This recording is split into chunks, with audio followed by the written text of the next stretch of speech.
Hi everyone, this is Eileen Caddy's guidance for today, February the 8th. Awake, refreshed and renewed, expecting the very best from the glorious day and therefore receiving only the very best. Relax and let me take over.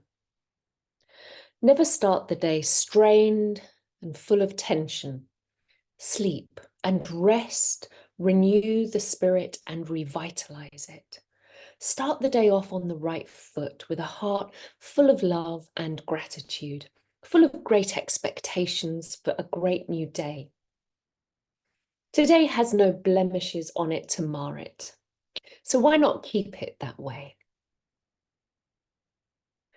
Keep your consciousness raised to the highest and see the most wonderful happenings unfold this day. It is a new day and a new way. Leave yesterday behind with all its faults and failings and turn over a new page. Why drag the old behind you into this new day? By all means, learn your lessons, but why dwell so much on those lessons that they drag you down so that you cannot enter the new with a light and joyous heart? Well, there are several themes of Eileen's teachings that come out over time. Yesterday, we talked about service, the importance of being of service. These aren't just themes of Eileen's channeling.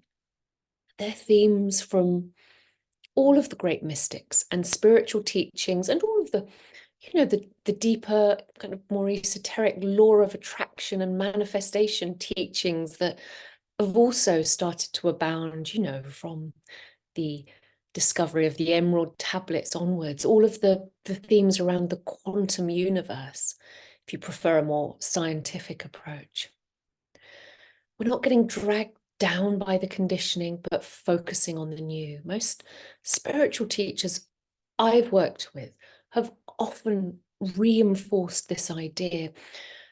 Focus 80% of your energy on the new story, the new energy, and 20% can go towards healing, wounding, or learning lessons from the past. But we don't want to get stuck in that old conditioning, because that is the primary conditioning of the brain and the body.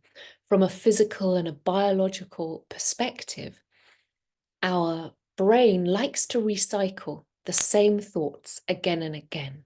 And at some point, the body becomes the mind and it replicates the same chemistry and the same feelings. And then there's this neurofeedback loop whereby the brain senses those feelings in the body and then creates that quality of thought to match it. So it can be a very trapping and limiting cycle to get stuck into.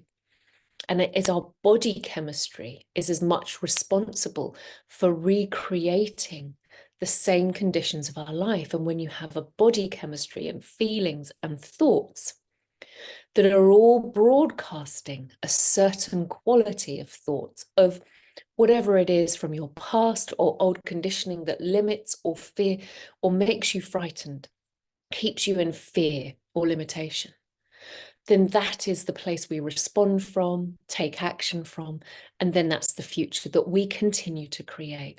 So we need to take a complete step change in terms of our thoughts, but also our feelings to affect a change in our biochemistry, our biology as well. So this idea of facing the new, this is what Eileen's talking about. God is talking about when he says, focus on the new energy, the new story, the new thoughts, and place your attention in gratitude in the heart, what we can be thankful for. We need to work on our frequency first, okay? And when we start the day by focusing on our frequency first, raising our consciousness, we automatically come from a different level of consciousness. That's when we start thinking different thoughts and taking different actions, and we are not burdened, dragged down and dragged back by our past conditioning and limits any longer.